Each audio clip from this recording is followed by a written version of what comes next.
ചേട്ടൻ വന്നേ പിന്നെ എനിക്ക് സുഖമാ. അല്ലെങ്കിൽ ഈ പണി മുഴുവൻ ഞാനാ ചെയ്തോണ്ടിരുന്നത്. ചേട്ടന് പഴഞ്ചോറ് കിട്ടിയോ? നീ വിചാരിക്കുന്നത് പോലെയുള്ള ആ പോപ്പി ഒന്നുമല്ല ഞാൻ. അയ്യോ, ചേട്ടൻ ദേഷ്യപ്പെടാൻ മാത്രം ഞാൻ ഒന്നും പറഞ്ഞില്ലല്ലോ. മുൻകോപക്കാരെ എനിക്കിഷ്ടമാ.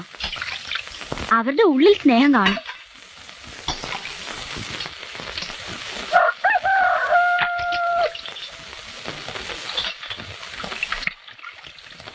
ചേട്ടൻ ആരെങ്കിലും ലവ് ചെയ്തിട്ടുണ്ടോ? എടി പെണ്ണെ, നിന്റെ ചാട്ട എങ്ങോട്ടാണെന്നൊക്കെ എനിക്ക് മനസ്സിലാകുന്നുണ്ട്. ആ വെള്ളമങ്ങ് വാങ്ങി വെച്ചേക്ക്. മാസം 1000-ലേറെ ശമ്പളം വാങ്ങുന്നവനാ ഞാൻ. 1000 രൂപയോ? നോണ പറയാതെ എന്റെ ചേട്ടാ. മാസത്തിൽ 40 രൂപയാ ചേട്ടന്റെ ശമ്പളം എന്ന് വലിയ തള്ള പറഞ്ഞു. കള്ളൻ. ആഹാ, എന്തുവാ ഇവിടെ രണ്ടാളും കൂടി? എനിക്ക് ചീത്തപ്പേരുണ്ടാക്കി വെക്കുവോ? തങ്കപ്പാ, ഞാൻ സൈക്കിൾ എടുത്തോണ്ട് നമ്മുടെ കൊപ്രാക്കളം വരെ ഒന്ന് പോണം. ഒരാളെ അവിടെ കൊണ്ടാക്കണം. ഓ,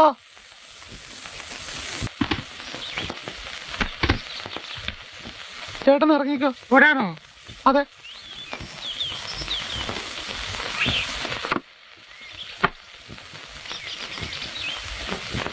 ഇയാളെ ഞാൻ മുമ്പ് എവിടെയോ കണ്ടിട്ടുണ്ടല്ലോ. അവനെ എനിക്ക് മുൻ പരിചയമുണ്ടല്ലോ.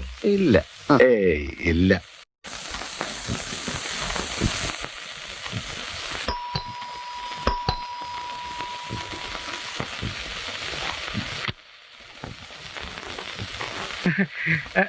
സാറിവിടെ? ഞാൻ വെറുതെ വരൂ.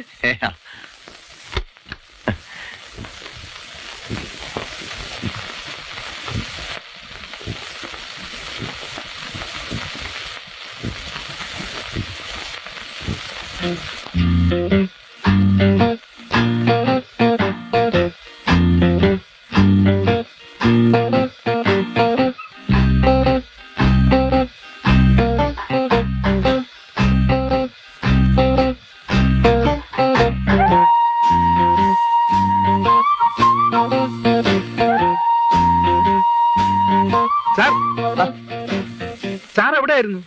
സാർ എവിടെയായിരുന്നു? സാർ ഈ വാതിലിൽ കൂടെ കയറിയപ്പോ ഞാൻ ആ വാതിലിൽ കൂടെ അങ്ങോട്ട്. അപ്പൊ ഞാൻ ആ വാതിലിൽ കൂടെ കയറി, പിന്നെ ഈ വാതിലിൽ കൂടെ അങ്ങോട്ട് ഇറങ്ങി കയറി വന്നു. നമുക്ക് താഴെ ഇരിക്കാം.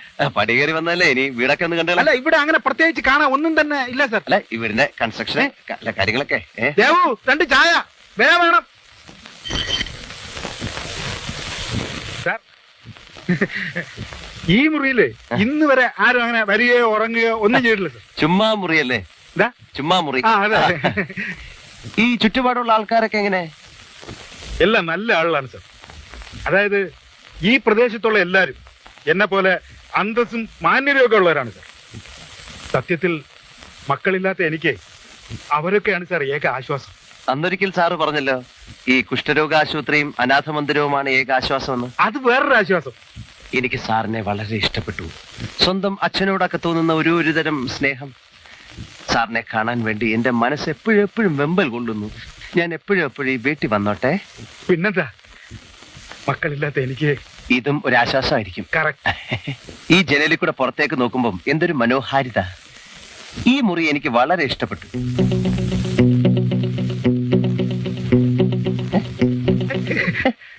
ഇതെന്റെ സ്വന്തം കമ്പിളിയാ. ഞാൻ പതിവായിട്ട് പറയാറുള്ളതാ. ഇവിടെ തന്നെ. ആയിക്കോട്ടെ, ഞാൻ ചോദിച്ചില്ലല്ലോ. അല്ല, പറഞ്ഞതേ ഉള്ളൂ.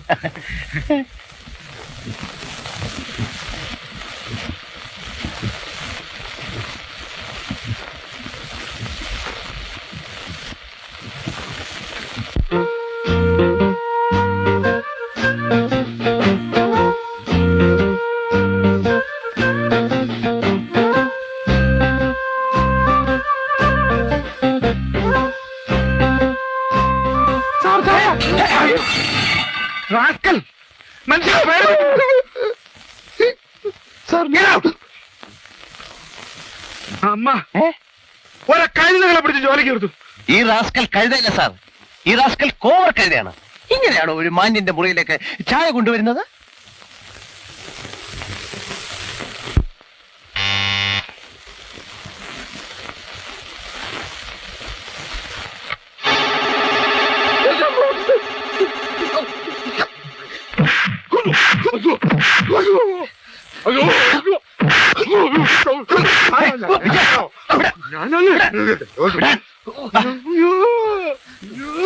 എന്ത് കൊല്ല് എന്നെ കൊല്ല്. ഏ? ഇനി ഈ തടി കൊണ്ട് ഒരു പ്രയോജനവും ഇല്ല. ഈ അലമലാതി സീരികളുടെ ജോലിക്ക് വന്ന് എനിക്കിത് കിട്ടണം. ദാമു തോന്നിയ ദിവസം പറയരുത്. ഞാൻ ഇനി തോന്നിവാസേ പറയൂ. മുഖം മൂടി വെച്ച് കണ്ടപ്പോ ഞാൻ വിചാരിച്ചു കൊലപാതകയായിരിക്കുമെന്ന്. ഒലക്ക കൊലപാതകൾ വന്നാൽ അവരുടെ ആളാന്ന് കരുതിക്കോട്ടെന്ന് വിചാരിച്ച് എടുത്തിട്ടതാ എന്നെ ഉപദ്രവിക്കാതിരിക്കാൻ. നീ മണ്ടനാണ് ദാമു. നിങ്ങളാ മണ്ടന്മാര്. കുറെ കാലമായല്ലോ പരക്കമായ തുടങ്ങിയിട്ട്. എന്ത് തേങ്ങ ഇതുവരെ അന്വേഷിച്ച് കണ്ടുപിടിച്ചത്? ഷട്ടപ്പ് ദാമു. മടുത്തു. എനിക്ക് ഈ ജീവിതം മടുത്തു.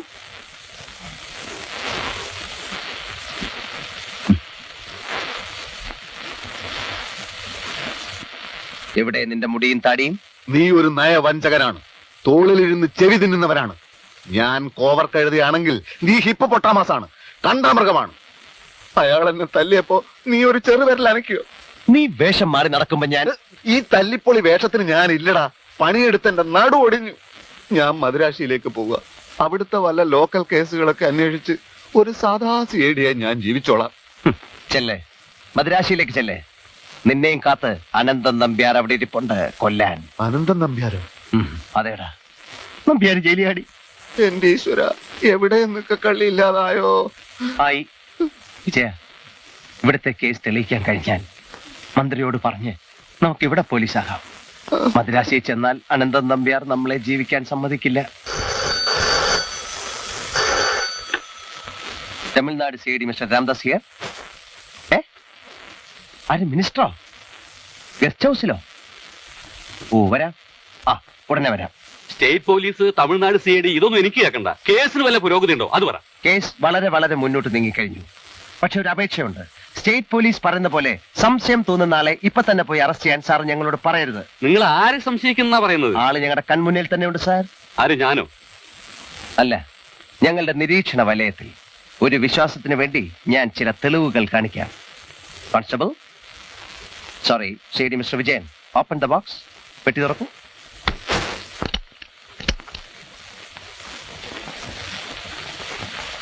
ഇത് അതിഭയങ്കരമായ ഒരു തെളിവാണ് സർ. Sorry, finger prints.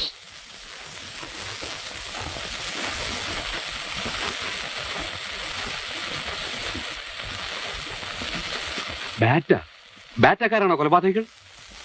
അല്ല സർ, ഇനി മറ്റൊരു തെളിവും കൂടിയുണ്ട്. ഒരു മുഖം മൂടി. ഇനി ഒരേ ഒരു തുമ്പും കൂടി കിട്ടിയാൽ ഈ കേസിലെ എല്ലാ പ്രതികളെയും ഞങ്ങൾ അതോടെ പൂട്ടും.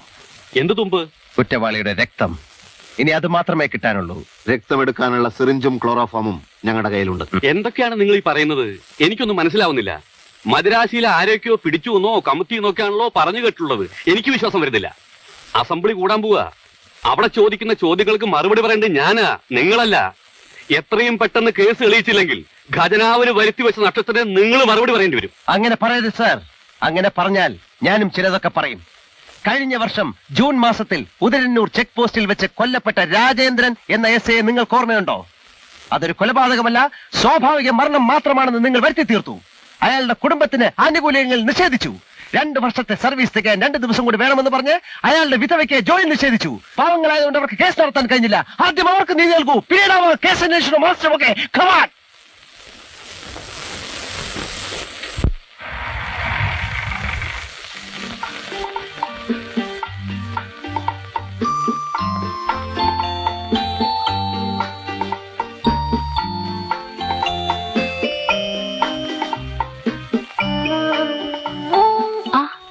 പെട്ടെന്ന് മനസ്സിലായി. ഒരു നിമിഷം. ഇപ്പൊ വരാം. ഏതോ പരസ്യചിത്രത്തിൽ നിന്ന് ഇറങ്ങി വന്ന മോഡലിനെ പോലുണ്ട്. ഈ വേഷം കണ്ടിട്ടാണോ? സിഐഡികളുടെ ഒരു അന്തർദേശീയ വേഷമാണിത്. ഇംഗ്ലീഷ് സിനിമയിലൊക്കെ കണ്ടിട്ടില്ലേ? ഓർക്കുന്നില്ല. ഇനി ശ്രദ്ധിച്ചോളൂ. പിന്നെ മിനിസ്റ്ററോട് ഞാൻ കുറച്ച് ചൂടായി. ഏത് മിനിസ്റ്റർ? Home minister. ശോഭയുടെ പ്രശ്നങ്ങൾക്ക് ഉടൻ പരിഹാരം കണ്ടില്ലെങ്കിൽ അത് പ്രശ്നമാകുമെന്ന് ഞാൻ പറഞ്ഞു. പ്രശ്നം ഞാനൊന്ന് പഠിക്കട്ടെ എന്നായിരിക്കും അദ്ദേഹം പറഞ്ഞത്. ഇത് ഞാൻ നേരത്തെ എത്രയോ പ്രാവശ്യം കേട്ടിട്ടുള്ളതാ. ഇനി എന്നാണാവോ ഇവരൊക്കെ പഠിക്കുക? ശോഭ സമാധാനമായിട്ടിരിക്കൂ, എല്ലാം ശരിയാകും. ആരാ ആ കൗണ്ടറിൽ നിൽക്കുന്ന കള്ളത്താടിക്കാരൻ മൊട്ട? എവിടെ? ലെഫ്റ്റില്. അയ്യോ, അതിവിടുത്തെ ജോലിക്കാരനാ, പാവാ. അതുകൊണ്ട് കാര്യമില്ല. ഞങ്ങൾ സിഐഡീസ് വേഷം മാറുന്ന പോലെ കള്ളക്കടത്തുകാരും വേഷം മാറും. ഓക്കെ, ഒന്ന് ശ്രദ്ധിച്ചോളൂ. ടെക്സ്റ്റൈൽ ഷോപ്പിൽ നീ ആരെ കാണാൻ പോയതാണ്? എനിക്കൊന്നും മനസ്സിലാകുന്നില്ല എന്നൊന്നും വിചാരിക്കണ്ട. ഞാൻ ഡിപ്പാർട്ട്മെന്റിൽ അറിയിക്കും. ഇവിടെ നടക്കുന്നത് കേസന്വേഷണമല്ല, പഞ്ചായത്തടിയാണെന്ന് ഞാൻ എഴുതും. ഉത്തരവാദപ്പെട്ട ഒരു ജോലി ചെയ്യാൻ വന്നിട്ട് മഞ്ഞപ്പിത്തം പിടിപെട്ടവന് എല്ലാം മഞ്ഞയായിട്ടേ തോന്നൂ. ഉത്തരവാദപ്പെട്ട ഒരു ജോലി ചെയ്യാൻ വന്നവനാണല്ലോ നീയും. നിനക്ക് ഞാൻ ക്ലോറോഫാം തന്നു, സിറിഞ്ച് തന്നു. ഇടാ, ഒരു മനുഷ്യന്റെ ഒരു തുള്ളി ചോര പോലും എടുക്കാൻ കഴിയാത്ത നീയൊക്കെ എവിടുത്തെ സീയടയാണ്ടാ? ക്ലോറോഫോം തീർന്ന പിന്നെ വേണ്ട, നിന്റെ സഹായം എനിക്ക് വേണ്ട. ആ കശ്മലന്റെ ചോര എടുക്കാൻ എനിക്കറിയാം. നമുക്ക് ഒരുമിച്ച്. വേണ്ട, ഒരുമിക്കണ്ട. 24 മണിക്കൂറിനകം അവന്റെ ചോരയെടുത്ത് ഞാൻ നിനക്ക് കാണിച്ചു തരാം. Good evening. Good evening. വല്ലതും ഓർഡർ ചെയ്തോ? ഇല്ല, താങ്കൾ വന്നിട്ടാകാന്ന് കരുതി.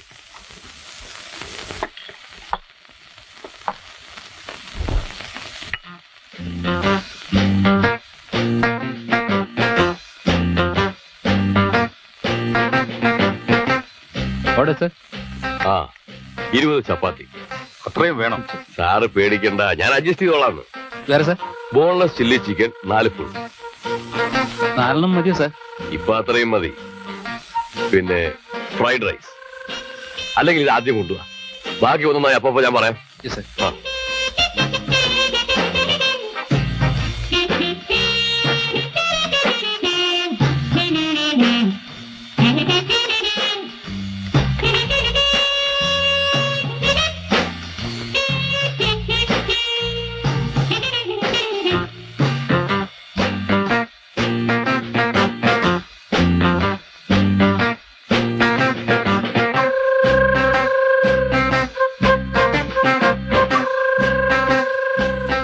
Yes. Soda? Yes, omelette. Yes, sir. Yes.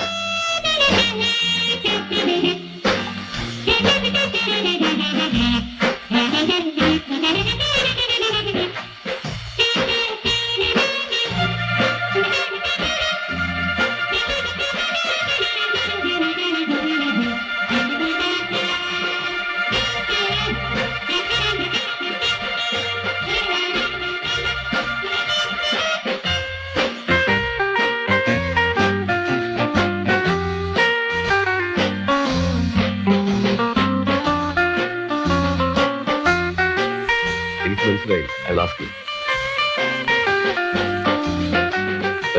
Sir? What is this? This one. Stop it! Sorry sir, എന്തോ കടിച്ചു സാർ. തന്റെ സർക്കസ് കാണാൻ വന്നല്ലെങ്കിൽ ഇവിടെ സത്യമായിട്ടും. വേറെ എടുത്തു പോകണോ? Yes, sir. പോയി ഇഡിയറ്റ്.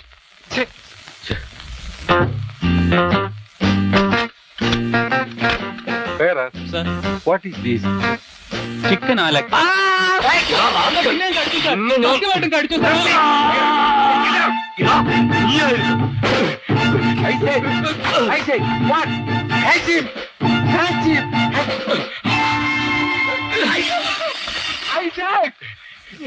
ഇവനെ ഞാൻ അറിയും. ഇവനെ എനിക്ക് നേരത്തെ സംശയമുണ്ടായിരുന്നു. എന്തോ മരുന്ന് കുത്തിവെച്ച് എന്നെ കൊല്ലാനാണ് അവന്റെ ശ്രമം.